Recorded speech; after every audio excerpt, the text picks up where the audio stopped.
Just 11 days away from the start of the regular season, the Seahawks have two big names that could be out for several weeks to open the season. What's the latest on Abraham Lucas and Uchenna Nwosu? John Schneider broke it down, and now we're going to dive into his comments here on our Wednesday edition of Locked On Seahawks.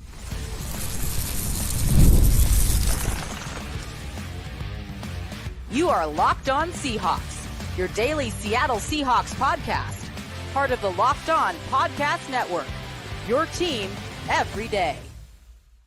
Greetings, 12. This is Corbin Smith, host of the Locked On Seahawks podcast, your daily Seahawks podcast, part of the Locked On Podcast Network, your team every day. Glad to be joined here on our Wednesday episode by my co-host in crime, Rob Rang. And a special thanks to each and every one of the 12s out there listening in, whether you're tuning in from Cannon Beach, Oregon, or over in Indonesia. We greatly appreciate each and every one of you for making Locked On Seahawks your first listen 5 days a week. We're now just 11 days away from the start of the Seahawks regular season against the Broncos. Two of their biggest names that are dealing with injuries. John Schneider provided some updates on. We'll be diving into that. Plus, the practice squad officially set after the waiver wire period ended today. At least for now, the practice squad is set. Like the roster, always churning. We'll take a look at the 15 names so far added to Seattle's practice squad, and we'll play a little bit of position group superlatives now that we have a general idea what Seattle's roster is going to look like heading into 2023. It's a jam-packed episode brought courtesy of your friends at GameTime. Download the GameTime app, create an account, and use the code LOCKEDONNFL for $20 off your first purchase. Terms apply. Download GameTime today. What time is it? Game time. All right, now for our lead story here on our Wednesday edition of Locked On Seahawks. It's rare that John Schneider makes an appearance behind the microphone in the month of August, but that's what happened today at the VMAC, a lengthy press conference to dive into a number of different topics, including Geno Smith not negotiating for a new contract. At least that's what Schneider said today, and a number of different topics. But maybe the two names that jumped out the most here in terms of importance for week one coming up against the Denver Broncos. Rob, we already know Abraham Lucas is going to miss the first 4 games because he's going to open the year in the reserve PUP list. Uchenna Nwosu, though, did not land on injured reserve. And from Schneider's comments today, it doesn't sound like that's the plan. The Seahawks sound like they're optimistic they can get him back quicker than that. Two incredibly important players for this football team. I've got a soundbite here that I'm going to play here in a moment on Abraham Lucas because that's the one that seems to have still the most murkiness to it. But certainly some encouraging comments on both of these players from different perspectives. Let's take a listen to what John Schneider had to say about Abraham Lucas's status heading into the 2024 season. Yeah, we're going to play the long game with him and make sure we're doing things appropriately. Like, this is for his career. It's not just, for the 2024 season. We want to make sure that we're doing the right thing by Abe and which also is the right thing for the Seattle Seahawks. And, we have to be careful with it. Sam and David Strickland and those guys have a great plan for him, and we'll keep working that plan. And it has nothing to do with Abe's, work ethic or anything. He's attacked this thing as much as he possibly can. So it's just where we are right now. So there's the comments from John Schneider. They're playing the long game here. And this kind of goes to what we've been talking about the last few weeks, Rob, that the Seahawks are not rushing Abraham Lucas back onto the field. We've seen him doing some weightlifting. We've seen him back in Tennessee at the joint practices, getting some sprints on the side field. So we've seen some progress made, but not to the point where the Seahawks were comfortable enough rushing him back. It does sound like Schneider expects he is going to play this season. It just is the question now, when is that long game going to equal, okay, we're not jeopardizing Abraham Lucas's career anymore. He is healthy enough to be able to come out and help and contribute for this football team again. And so it still is going to be that waiting game moving forward.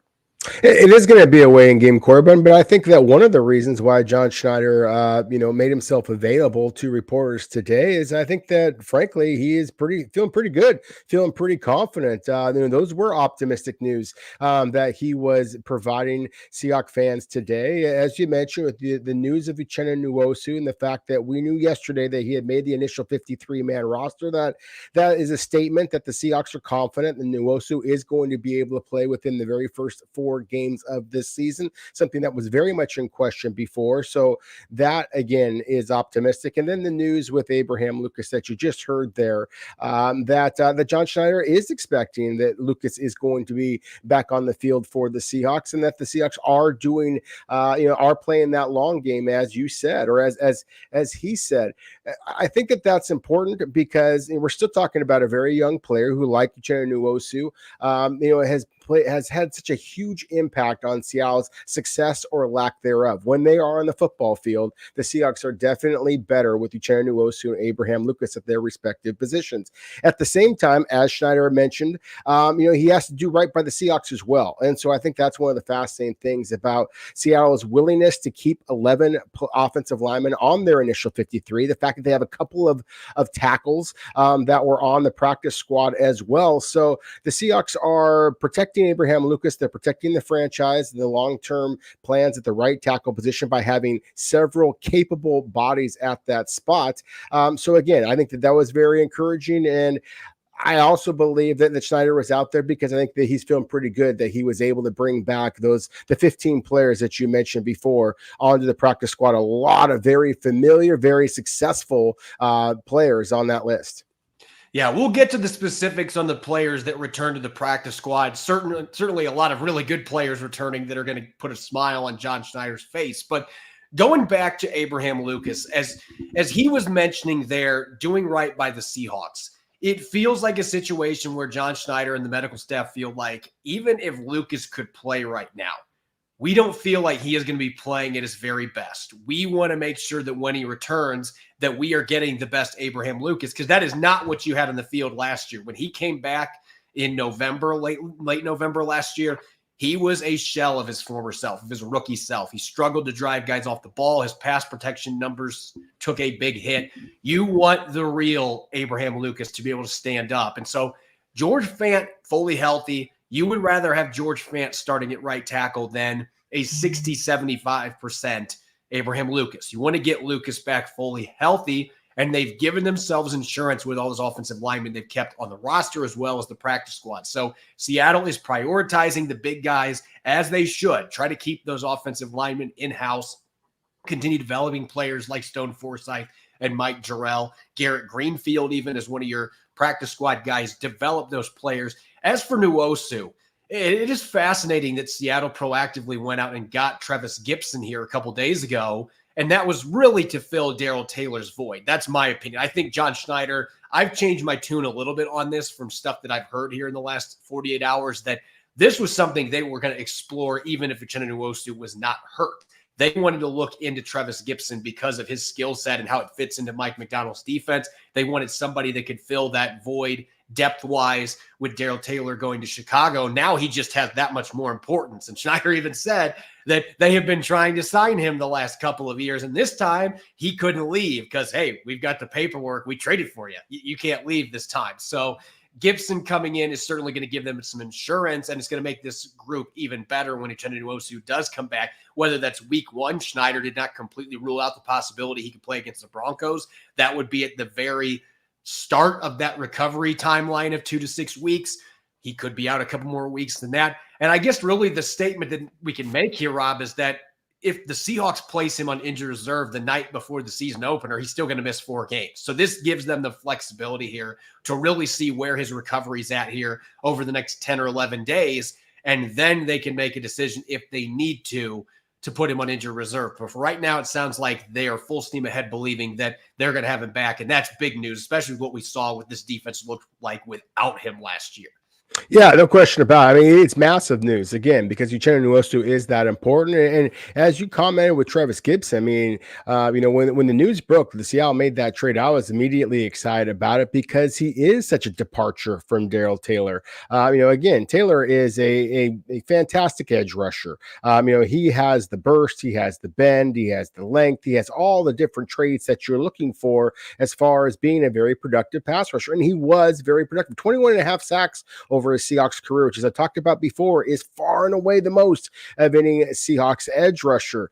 At the same time, we all saw the inability to play any type of consistent run defense, and that is one of the areas which Travis Gibson is very effective. And so, again, I think that there was an upgrade at that spot. I think that you're going to get the same type of an upgrade at Derek Hall. We're expecting that to be a position that really does improve this year. And so, again, I think that Seattle is better in terms of its frontline starting talent at the edge rusher position, and I think that their depth has improved as well.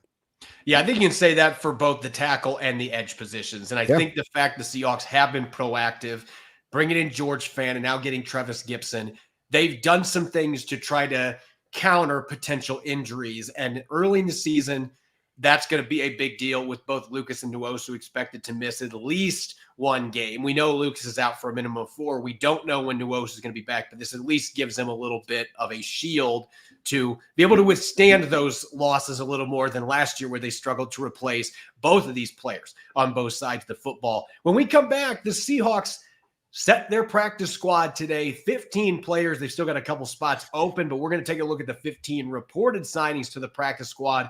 All should be very familiar names, and the potential return of a familiar name that previously was drafted by the Seahawks. We'll get to those practice squad listings and our thoughts on those signings coming up next here on our Wednesday edition of Locked On Seahawks.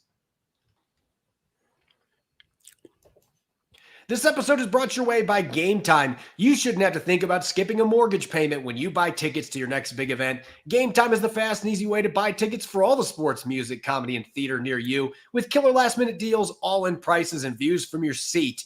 GameTime takes the guesswork out of buying tickets. Want to see the Seahawks in their season opener at Lumen Field against the Broncos? You can get seats at the loudest venue in the Pacific Northwest in the lower bowl for under $125. Great seats without breaking the budget to see exciting young talent as the Seahawks look to get off to a fast start. GameTime has the deals on tickets right at the day of the event, and with GameTime's guarantee, you'll always get the best price to write your own memories. If you find tickets in the same section row for less, GameTime will credit you 110% of the difference. Download the GameTime app, create an account, and use the code LOCKEDON for $20 off your first purchase. Terms apply. Again, create an account and redeem the code LOCKEDON for $20 off. Download GameTime today. What time is it?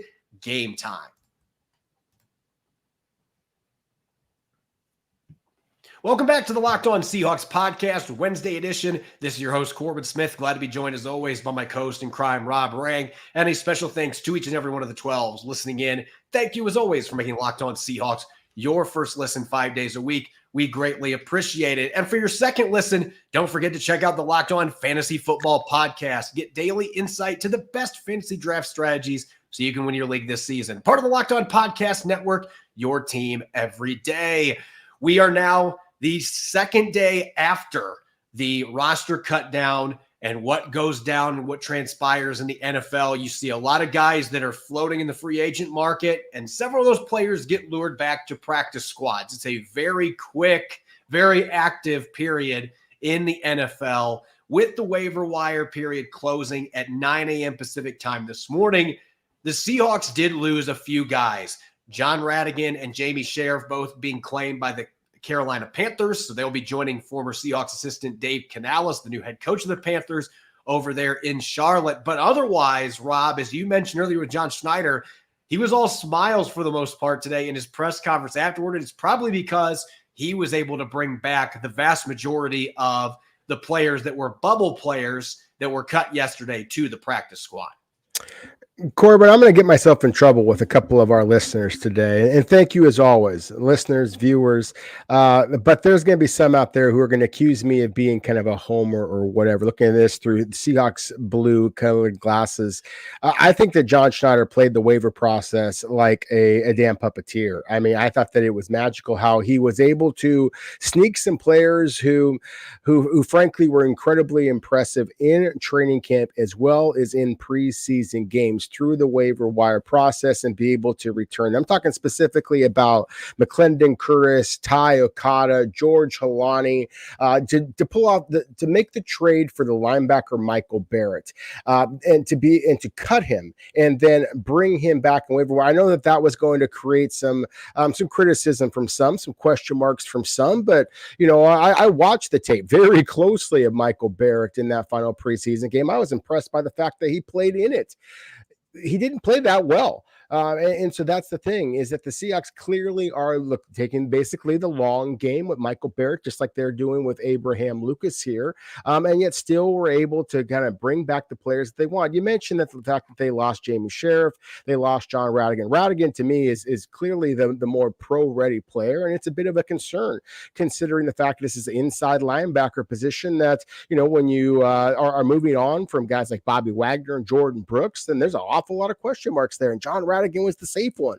If you look at the linebacker position again, I mean, their current returning leading tackler inside linebackers Drake Thomas, who has 3 total tackles for the Seahawks over his career. So again, there is some huge gambles that were made here, but I think the Seahawks kind of came out of this smelling like roses. For those of you who don't know what the 15 are, it's again linebacker Michael Barrett, the defensive tackle Keon Barnes. And I might be reading this a little bit different order than the list that you can see on YouTube, because I'm going off of the official press conference list from the Seahawks. The safety Marquise Blair, the cornerback Artie Burns, which is a fascinating conversation in itself. Again, McClendon Curtis, Garrett Greenfield, another offensive tackle, George Halani, Devere Livingston, who I thought really played well. He was another one I thought was had a chance to sign elsewhere. Then the tight end Tyler Mabry, who I think is just such a perfect fit. We've seen what he's been able to do, but should something happen to Brady Russell, to me, you're not losing much of anything with Tyler Mabry back there. The linebacker Patrick Connell, who made my 53 initially just because of his coverage ability, I think is an important player for them. The safety Ty Okada, Raekwon O'Neal, his flexibility I think is really intriguing along the offensive line. Max Percher is your global player, so to speak, which buys the Seahawks another spot on the practice squad. And then the 2 wide receivers, very different players, but both very effective. I think the Seahawks would have full confidence in either Cody White or Aesop Winston getting onto the field for them. Corbin, it basically feels like the Seahawks have their 53-man varsity, but they were able to get some legitimate varsity players on the so-called practice squad or JV roster here. I think this is one of the deeper rosters in all of the NFL, and I think that the magic, the wizardry, I guess I should say, that John Schneider and his scouts did in pulling off late hours. I was getting texts from scouts all throughout the NFL until 9, 10, 11 o'clock last night because they were all working the waiver wire process. To me, nobody did a better job of securing the real squad that they're going to be going into battle with in the Seahawks. Yeah, I would tend to agree with you. I think that you can look at this from a twofold perspective. When the Seahawks were winning Super Bowls and they were competing for Super Bowls, obviously the practice squad was much smaller then. So more players were getting claimed 9, 10 years ago, but still the Seahawks consistently had multiple players that were getting plucked up by other teams. They were one of only 7 teams to have 2 or more players that were claimed of the 26 who were claimed in this group, Jamie Sheriff and John Radigan. Now, Carolina, there's obviously plenty of relationships, plenty of links there linking that coaching staff to the Seattle Seahawks. They have a bunch of former Seahawks on that roster, so it's not surprising they were taking a close look at some of the guys that were cut by the Seahawks. Nonetheless, I think that that's a positive sign. Hey, you've got other teams when not many guys are getting claimed off waivers with these bigger practice squads. The fact that you had 2 of them that were claimed, one of them being a guy you signed on August 6th, that should tell you all you need to know where the talent level is at right now for the Seattle Seahawks. And just the fact when you look at this list, the players they were able to bring back, I honestly, there were a couple players specifically that I was worried the Seahawks were not going to be able to bring back. George Halani, I thought was a running to get claimed. Else they're lucky that he went through. I thought Michael Barrett, who you mentioned, I thought Carolina might pluck him off waivers and try to bring him back. You get him and Mike Jackson and just completely nullify that trade. But that did not happen. And being able to bring back a couple of veterans like Artie Burns and Marquise Blair. Let's give Marquise Blair a ton of credit here. I want to take a little bit of a diversity, or not diversity, but I want to take a different tangent here. Go off the script a little bit. Marquise Blair has had 2 severe knee injuries. Last year, he missed the entire season because he ruptured his Achilles tendon. I mean, we're talking about a guy that has just had bad break after bad break after bad break. And the Seahawks did not keep him on their 53-man roster, but I think that they realized that this is a player that's had some injuries. We're not worried that somebody else is going to come in and claim him, but this was a great opportunity to reward a veteran that has battled through so much adversity, that's beloved in the locker room. The new coaching staff likes this kid a lot, and he's still a relatively young player. So kudos to Marquise Blair for being able to get back onto the practice squad, and he can continue growing in Mike McDonald's defense. And I guarantee at some point, it could be week 1 even, if Rayshawn Jenkins is not ready to play, with John Schneider made it sound like that might not happen in week 1, Marquise Blair and Artie Burns could be the 2 promotions off the practice squad for that game. So you could have 2 veterans in the secondary they're playing. He could be suiting up wearing number 13 when the regular season opens. So I want to give kudos to him. But I think John Schneider did a really good job. You get McClendon Curtis back. Garrett Greenfield, you can still develop. George Halani, Tyakata, excited to see him and Patrick O'Connell. O'Connell had a number of teams that were looking at him. So I could tell you there were opportunities for a number of these guys. They weren't claimed, but there was opportunities to go to other teams, and they decided to stay in Seattle.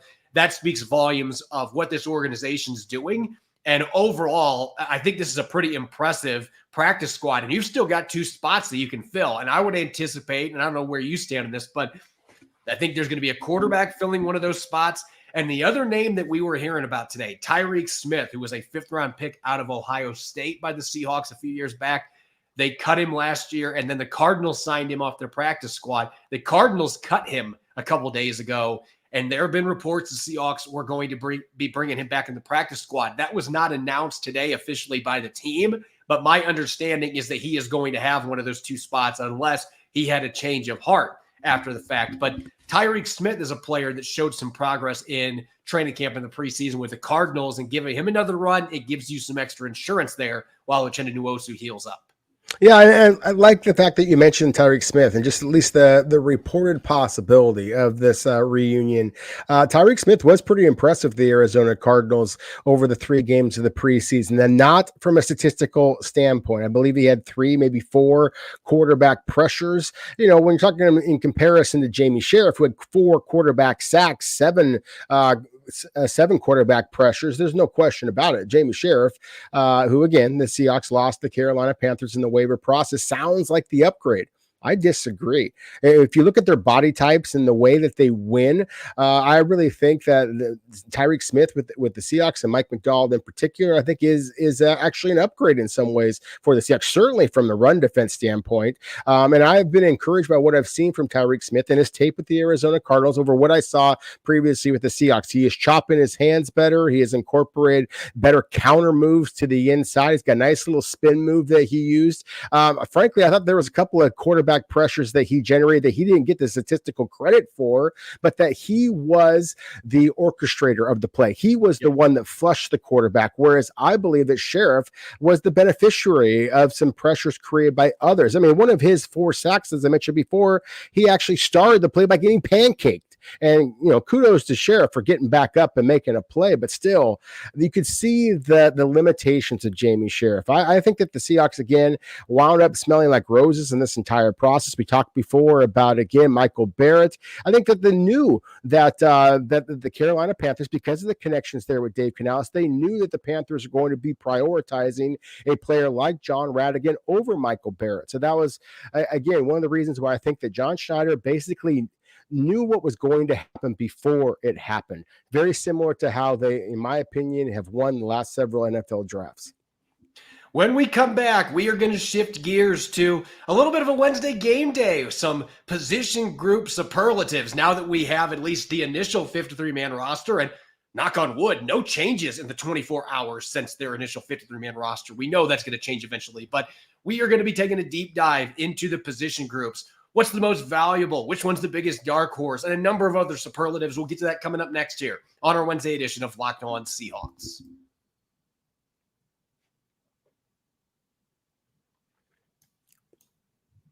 Welcome back to the Wednesday edition of Locked On Seahawks. I'm your host, Corbin Smith. Glad to be joined, as always, by my co-host in crime, Rob Rang. And a special thanks to each and every one of the 12s out there. Thank you, as always, for making Locked On Seahawks your first listen 5 days a week. We greatly appreciate it. The Seahawks announced their initial 53-man roster yesterday. We are now 24 hours since that deadline, and there has not been a change. This might be the first time I've ever said that with John Schneider as the general manager. Seattle was not awarded any claims. We don't know if they put any claims. That's the thing people have to understand. There could have been teams ahead of them that got players that they put claims in on, but weren't awarded claims in any players. They did sign 15 players to the practice squad. They've got 2 openings there, but generally what we see with the Seattle Seahawks right now, there may be a few changes, but this is generally the roster you can expect to see in week 1 against the Denver Broncos. So keeping that in mind, we're going to have a little bit of fun on Wednesday game day here with some position group superlatives. And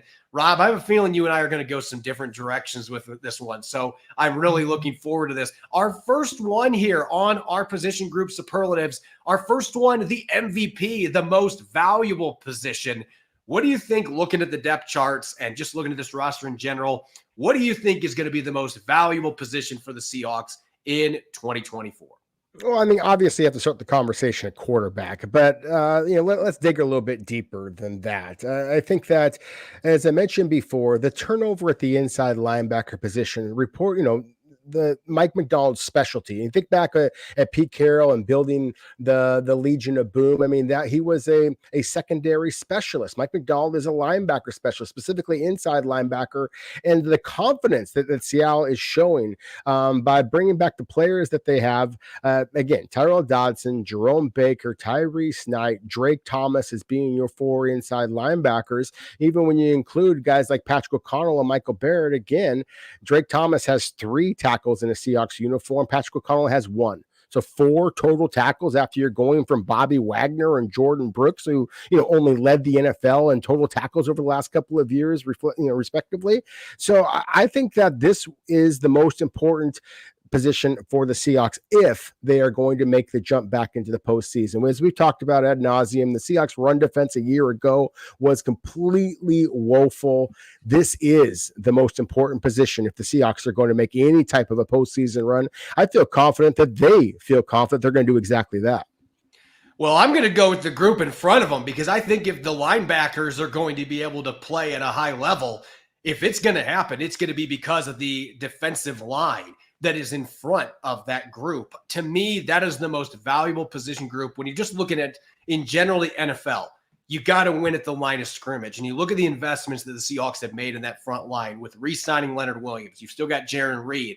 You go out and you get Draymond Jones a couple of years ago. You're going to move him off edge. You've got Nuosu, who you're hoping isn't going to miss much time. Derek Hall making a jump. You just traded for Gibson, Jonathan Hankins at the nose. I mean, Mike Morris, Miles Adams, who are guys that could play a lot of snaps for a lot of teams in this league. If the Seahawks are going to make that jump, they were 25th in scoring last year. If this is going to be a middle of the pack or better defense in scoring this season, that front line is going to set the tone for us. So while there's going to be points, you expect this offense is going to put a lot of points on the board. If the Seahawks are going to play to their potential, the most valuable position has got to be those defensive linemen, keeping the linebackers clean too on top of it so those guys can do their job. To me, it's Leonard Williams, Byron Murphy II and company, that defensive line for the Seahawks getting after it. Our next one here, our MIP, the most improved position group. Rob, my viewpoint on this might be a little different than it would have been, say, 3 or 4 weeks ago, but I'm curious which position group going into the season that you believe is going to be the most improved. Well, I got to go with the interior of the offensive line. I mean, the upgrade with Connor Williams to the centers that the Seahawks have had in the past. I mean, hell, I'd argue that the combination of the pro readiness and reliability that is Laken Tomlinson and the sheer upside that is Christian Haynes, to me, is an improvement even of Damian Lewis, regardless of how many millions of dollars in which he signed elsewhere in free agency. And right guard, I think that you can expect improved play from Anthony Bradford in his second season as the presumed starter if it's not Christian Haynes sliding over to that spot. I like the depth at that position as well. You said before that the defensive line, I think they made a strong argument for it. They have to set the tone. To me, Seattle's interior offensive line, I think that they are going to be able to help set the tone, creating an easier pocket for Geno Smith to maneuver through, and certainly creating easier rushing lanes for Seattle's running backs to exploit. I'm going to surprise our listeners with this one. I'm going to stay on defense, and this is crazy because, we've talked talked ad nauseum about how good of a player Quandre Diggs was over the years. And when Jamal Adams was healthy, especially early in his tenure in Seattle, the impact he had. But I'm going safety. I am bullish on this safety group. I think Julian Love, this defense was made for Julian Love with the high football IQ, the positional flexibility. I think Julian Love is going to have a fantastic season playing for Mike McDonald. There's a reason they extended him, because McDonald, it didn't take him long to figure out this guy is a foundational piece for me on defense. Rayshawn Jenkins, assuming that he gets healthy here quickly, don't know the extent of his injury, what he injured, but I think Rayshawn Jenkins is a very underrated player that's been durable. He's been able to get the job done. He can play both positions. And the reason that I'm picking this group, most importantly, Kayvon Wallace, to me, is the player to watch this year on defense that is not being talked about enough. The guy just makes plays. He's an incredibly smart football player that can play slot, both safety positions. He can come down and play linebacker if you ask him to. Kayvon Wallace is one of those dudes that just puts the hard hat on and he's ready to play. I just look at that safety group, and then the fact that you've got Ty Okada, Marquise Blair on practice squad, that's as good as anybody's going to have for depth. You're going to get Jarek Reed second back at some point. I just think that safety group, it's an addition by subtraction thing. I just like the depth, and I like the pieces fitting this scheme better than what Seattle has had the last couple of years with the injuries and stuff that they've been dealing with, an aging safety group. Our next one here, our BQM, our biggest question mark position. It feels like going into training camp, there was one very obvious position that would win this one, but based on our conversation before this episode, you might be going a little different direction now here heading towards September. Yeah, I am going a different direction just because of the durability questions that have popped up at tight end. Look, I think that this could be one of the real strengths of this squad. And, we both nailed the Seattle keeping 4 tight ends in their initial roster. That's a little bit of a departure from what the club has done in the past. But, there's been a lot of people who have been very excited about Noah Fant, just his size, speed combination and the soft hands that he possesses. He's like a damn receiver out there at times, but he never really has taken his game to a next level. So that's going to be fat. What's one of the things that's going to be fascinating about this? Obviously, the foot injury that is currently causing some concern with Pharaoh Brown, and the fact that you have 2 very or at least inexperienced players in Brady Russell, who's been spectacular over training camp in the preseason, but still hasn't had any type of sustained success as a pass catcher in the NFL regular season. And then, of course, the rookie in AJ Barner. So to me, this is a position group that could absolutely splash for the Seahawks. I certainly think that Ryan Grubb's offense is going to put tight ends in position to do so. But the lack of consistency from this group, lack of experience from this group, I think has to be a little bit concerning for Seahawks fans.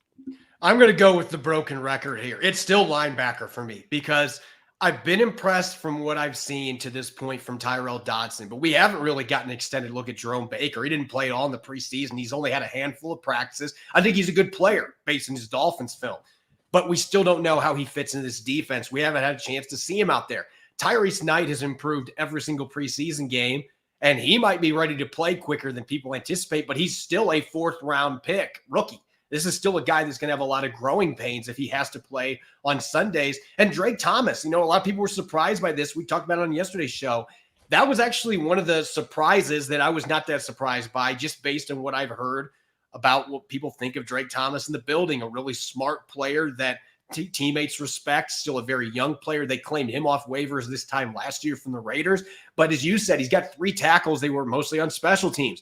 You don't have experience there away from Jerome Baker. I mean, Dotson started 15 games in the league, but that's not a ton. It's still a small sample size. This is a very inexperienced roster at that position. And your 2 linebackers that you've got on the practice squad, O'Connell's got 1 tackle and Barrett is a rookie. This is still a group. Could I see this group playing better than expected? Absolutely. Could I see it end up living up to the hype as a position that they didn't do enough? I could also see that. So it is clearly the biggest question mark for me. Our HU position, the highest upside position, I think you and I agree on this. Depends, I guess, on the side of the football that we choose to go here. Yeah, for me, I'm going with cornerback group. Look, I considered running back and wide receiver. Hell, I even considered quarterback, frankly, just because, as I mentioned before, I think the Seahawks did a great job of having a young quarterback that also has experience as, in Sam Howell behind a, 2-time Pro Bowl quarterback in Geno Smith. But I'm going to come back to cornerback just because I think that this has a chance to be arguably the best cornerback group in all of the NFL. I think that Devin Witherspoon is on the cusp of a spectacular season. A truly all pro, you have to game plan against number 21 type of a season. I think that Tariq Woolen is going to be returned back to the dominant play that he was in his first year in the NFL, because I think he could potentially be even better. I love the size. I think that his ability to blanket wide receivers with size and speed is going to force quarterbacks to try to pepper the ball to the other side. And that's big play Trey Brown. And that's, I think, going to put him in a position to make a lot of those big plays. They could see a couple of pick sixes.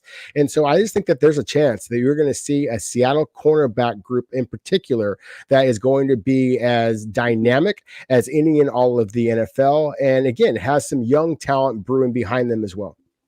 I'm going to go on the opposite side of the football. We've talked iron sharpening iron.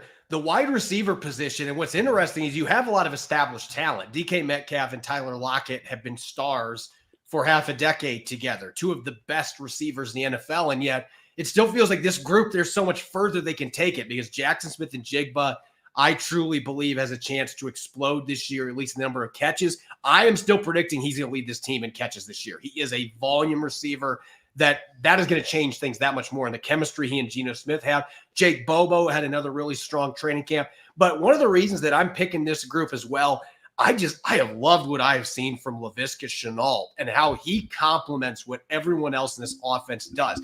Seattle did not have a player that they could just chuck the ball out on a screen and say, all right, go break tackles. D. Eskridge was supposed to be that guy. Now D. Eskridge is on the practice squad in Miami because he couldn't get it done here. Laviska Shenault is a battering ram with the ball in his hands. He can win downfield if he needs to, but he breaks a lot of tackles. He's an excellent blocker. He's a great kick returner. And he can run the football. You can do jet sweeps. You can put in the backfield and just hand it off to him like a Cordarrelle Patterson type player. So that's why, to me, this is still the highest upside group, because I still think Shenault at 25 years old, there's still a lot of room for him to show some things that he didn't in Jacksonville and Carolina. So to me, this is the highest upside position on Seattle's roster. Real quick, Rob, our dark horse strength, the DHS, the position that could be a dark horse strength that nobody's talking about with the Seattle Seahawks. Well, I'm going to focus on a group that nobody ever talks about. That's special teams. And I think that this is a chance to be, again, an exceptional unit for the Seahawks. And that, of course, is a question mark when you have a brand new special teams coordinator, just like a new offensive coordinator and defensive coordinator. But Ryan Grubb and Adam Dirty, of course, are getting all kinds of attention. When it comes to Jay Harbaugh, you know that you have an all-pro caliber punter in Mike Dixon. You know that Jason Myers has the leg and the clutch factor that has made him a Pro Bowl caliber kicker for a long time. But I am excited about the return potential. You mentioned Laviska Shenault, and I 100% agree with you. And you're going to see some of that elusiveness and straight line speed from D. Williams that made him the most successful, most feared returner in the SEC a year ago. And that's why he made this squad. So again, I think the special teams unit is one that could steal some points, could steal some victories for the Seahawks in 2024. I'm going to go with a group that you mentioned earlier. My dark horse is the interior offensive line. If you've got a healthy Connor Williams, I think he is a top 5 center in the NFL. That by itself is a game changer for the Seattle Seahawks. Obviously, you've got your questions coming off the ACL. Is he going to be able to play in week 1 or week 2? We don't know where that trajectory is at, but the fact he's been practicing, it's encouraging that he's close to playing. That is a game changer. Anthony Bradford or Christian Haynes at right guard. Bradford's going to be better just from Haynes pushing him. If Haynes gets the starting job, it's because he has shown a lot of positives in the preseason, and they're really fired up about his potential. I think either one of those guys is an upgrade over what they had at right guard last season by a pretty wide margin. And then on the left guard side, Laken Tomlinson or Christian Haynes playing on that side. You've got some flexibility there. Tomlinson's that veteran that can really help the continuity and the chemistry with this group. And I think there's still some good football left. And at the same time, Christian Haynes looked pretty darn good at left guard in the preseason. That might be something that is a platoon at some point that turns into Christian Haynes' job. If Anthony Bradford is playing on the right side, you have options for this to be a really good interior offensive line. And you've got good depth at center now with Olu Oluwatimi being a backup and Jalen Sundell now being there as well. So I think that is your dark horse position group for the Seahawks, the interior offensive line. It could end up being a major strength. out of nowhere. When we return tomorrow on our Thursday episode, I'm going to be taking a deep dive into week 1. We're going to start to take a look at the Denver Broncos because guess what? That game is coming up quickly. We're going to dive into any positional moves, roster moves that come up tomorrow as well as the rosters continue to churn. I'm Corbin Smith. Glad to be joined as always by Rob Rang. Make sure to subscribe to Locked On Seahawks on YouTube and wherever you listen to your podcasts. And thank you as always for listening in. Enjoy the rest of your Wednesday night and go Hawks.